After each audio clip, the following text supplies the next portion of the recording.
Assalamu alaikum warahmatullah. So compost is an absolutely essential ingredient to our gardens, and it's one of the lifebloods of growing successful plants. One of the comments that I got on one of my videos very recently was, how do I go about making my different compost mixes, and what do I do with the different composters that I make, and how I go about making them. So today's video I'm going to focus on some of my compost piles, what I use the different composts for, and how I go about making different mixes for different things. So I'm just getting to the bottom of this pile. These piles have just been completely abandoned. So I've filled them and I've just completely forgotten about them. And some of them are broken, some of the stuff's broken down a little bit, but it's not broken down as nicely as I would have wanted. So what I'm doing is I'm sifting it off and giving it a good turn while I'm sifting it. And this really is a turning process, trying to reinvigorate the compost pile. So rather than just turn it and forget about it, I might as well harvest some of the stuff that's ready and put back the stuff that's not ready to compost properly. Now you can see how rough this compost is. So come and have a look at this. Now this, it's partially broken down. It's nowhere near finished compost. But what I would be happy doing with this is, if I had an empty bed in winter, I'd be perfectly comfortable chucking that straight onto an empty bed, chucking about 2 or 3 inches of that onto an empty bed and allowing the winter to break it down. Come spring, that'll be perfect to plant in. I did a video a couple of years ago about what's the best mulch and not to mulch with compost. And I'm not a fan of mulching with finished compost. I really don't like mulching with finished compost. Finished compost mulching for me is a really bad idea because you've got a number of problems. One is compost tends to crust over. If you've ever seen compost in a plant pot, you'll develop a crust on top, on the surface, especially if it's not had a rain for a while. It becomes hydrophobic and it doesn't allow water to penetrate. So the thing is, you're going to have to keep it watered all the time. But with something like this, it's got big bits, it's got small bits, so it's a perfect mulch. If you chuck that down, it's never going to crust over. Water's always going to find its way through the gaps into the soil and it's not going to just run off.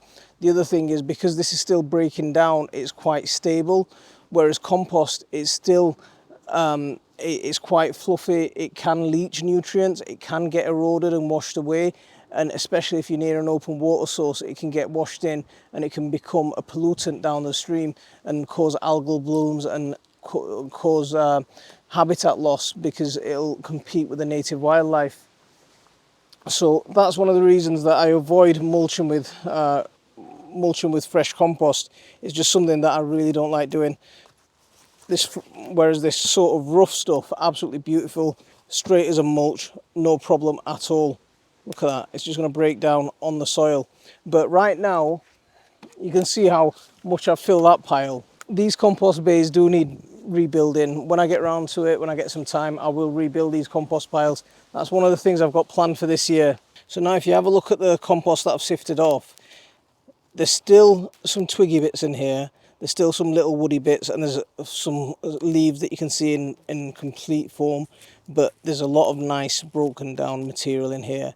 For me, if I was potting up a plant, I'd be perfectly happy to use that to pot up with. Now, where I'm standing right now, I had a massive wood chip pile, and I've been out since 6 o'clock this morning sifting wood chips. If you'd seen my video on TikTok, you'd have seen what I was doing this morning. And the mulch has gone down onto the paths of the rough stuff, and this is the stuff that I've sifted off. It's quite, it's the stuff that's partially broken down. Now again, so these are all the smaller bits of the wood chip. So I've sifted this off. I'm going to bag this up, and I'm going to forget about this until next spring. It's just going to be left in this bag as it is, and I'm not going to touch it, leave it, and it'll just continue breaking down. Come next spring, that's going to be perfect material to be planting in. So let me take this up and I'll show you some of the other compost that I've got. I had a load of wood chip delivered, and that sat on my drive for about 6 months. And in these 2 bags, I've done the same thing. I've sifted off the wood chip that was on my drive. The large stuff has gone onto the paths, and the broken down stuff, or the semi-broken down stuff, is here. And what I've done to it is, I'm not sure how well you can see it, but I've mixed in some grass clippings. I recently cut my lawn, and all those grass clippings got blended into here. So you can see the temperature in here, it's about 45 degrees Celsius. Remember, wood chip is quite heavy carbon. Do you know, it's quite woody. There's stuff here that's going to take a long time to break down. Adding that grass clippings into here and just letting it sit and letting it compost in this bag until I'm ready to use it. Come next spring, it'll be perfect for me to use for potted plants. The nitrogen will be added through the grass clippings and leafy, greeny matter. I mean, remember the wood chips that you're using, arborist wood chips, it's ramial wood chips.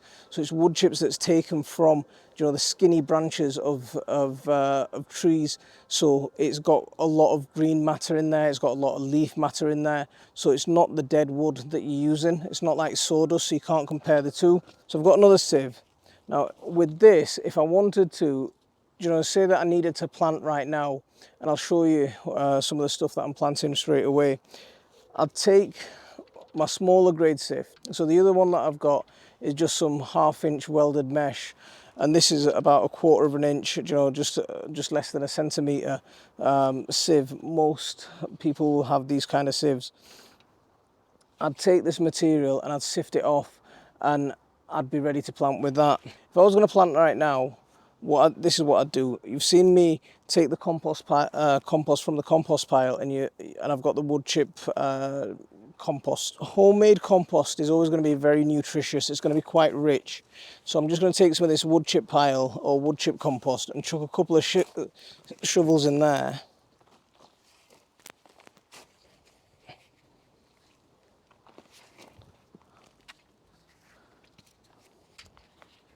And let's go. As a mulch at this time of year, that's perfectly fine, but we want to use it for potting up plants, so let's go up there. If I was mulching on the ground, that'd be straight on, no problem. You've seen me growing potatoes, and this is what I grow my potatoes in. It's that material that I'm growing potatoes in all the time.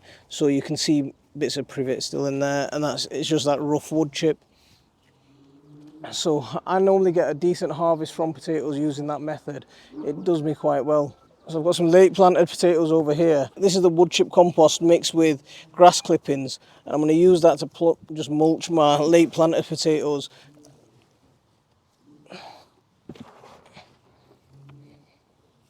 There we go.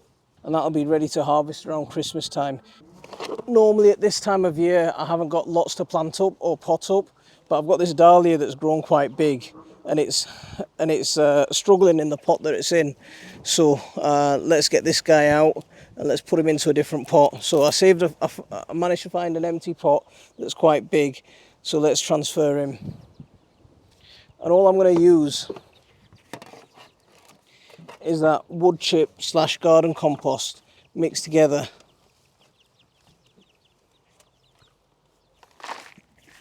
Straight into the bottom. Now let's pull this out without me killing the plant.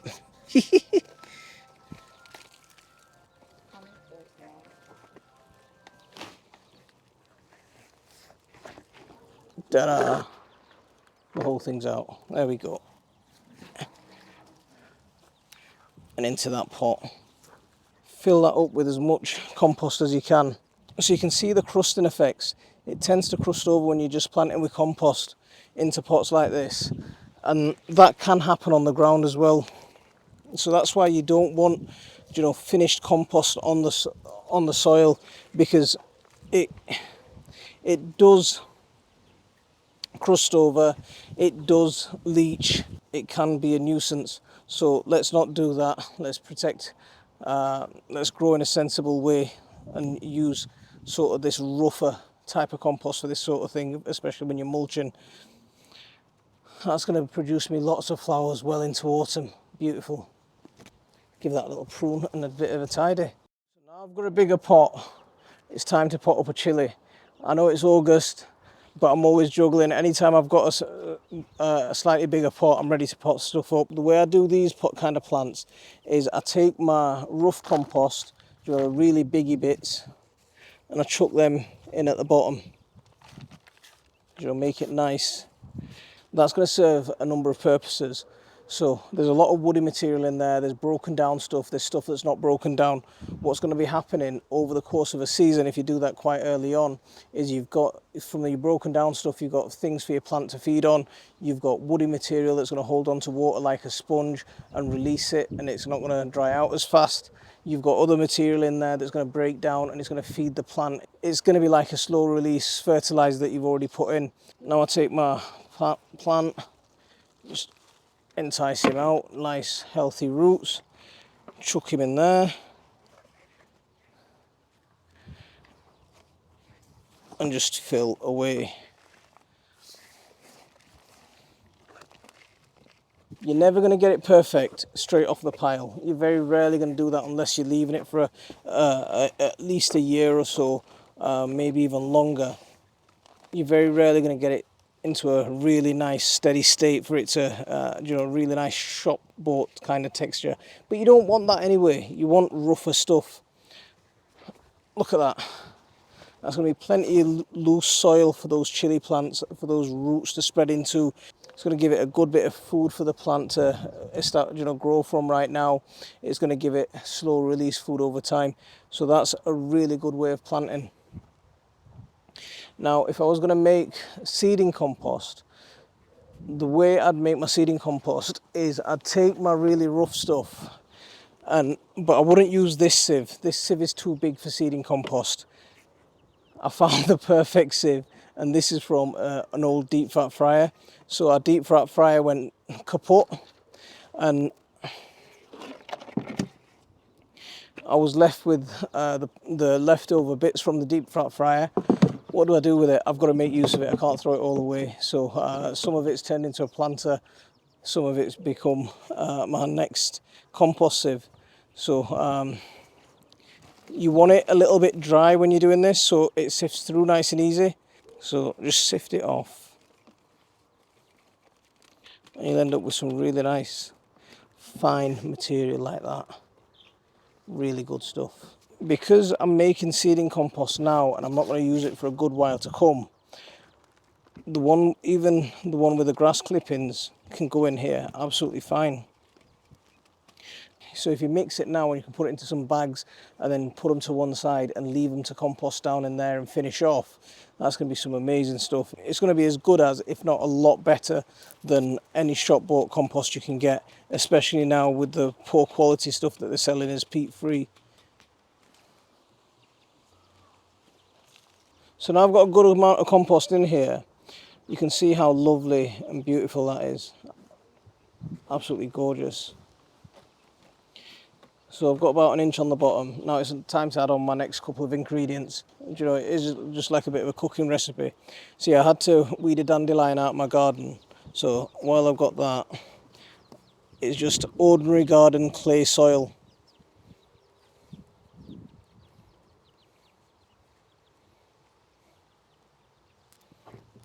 I'll just sift that through into here.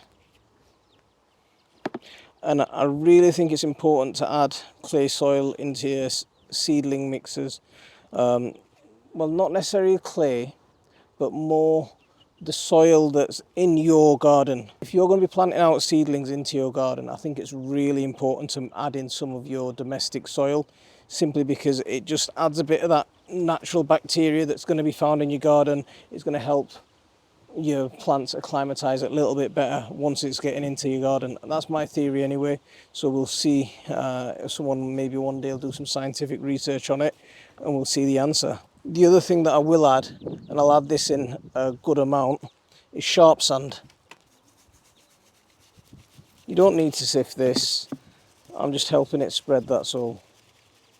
Yeah, you don't need to sift it. Sometimes you can get bigger bits in there, and getting those out for seedlings just does help, but you don't really need to sift your sharp sand. So I'm going to repeat that process until I fill this container, and what I'm looking for really is probably about 60% compost, 30% sharp sand and about 10% garden soil, that sort of mixture. The reason that we're adding sharp sand is because it adds a layer of it adds drainage, it dilutes that richness from your compost, because what you don't want is loads. You don't want a really nutritious compost for starting seeds off in. If I was making that mix for transplanting seedlings into, then I'd probably go for about 80% compost, 10% sharp sand, 10% garden soil. I think that's perfect for planting seedlings into. And what I'm going to do today is I'm going to use that exact mix and I'm going to plant my onions into here. I think that's perfect. I don't mind those little grassy bits for especially a plant like onions, it'll be fine. You could use grit to substitute the sharp sand, you could use something like cocoa coir to substitute the sharp sand. The choice is yours. Absolutely fine to mix in other little things. Now a compost that's slightly more nutritious, it's sort of the same level as your garden compost, is this. So into my chicken coop, this is my chicken compost. So I mainly use wood chips to bed the chickens on, but I'm chucking in everything else. So all my weeds that I'm pulling out, all the prunings that I'm pulling out that I don't have space for to put on the compost pile, that all gets chucked on here. Look, there's full tufts of grass in here. They're going to be eating it, they're going to be pooing in it, they're going to be breaking it down into here. I'd sift it off, get the really rough stuff out, finer stuff, and use that as my potting up mix. Just like the wood chip compost, just like the garden compost. You can see the size of the hole that I'm using in them, you know, in order to sift it. Let's see if I can do a double act. Here, come on. There we go. So that's the sort of finished product that I get. That's good enough to use as potting up mix. You don't need to add anything to that. Everything's already there. So there you go, there's a rundown of the compost that I use and the different mixes that I use. You can simplify it if you want to. I like playing with compost. It's something that took me a long time to learn how to compost properly.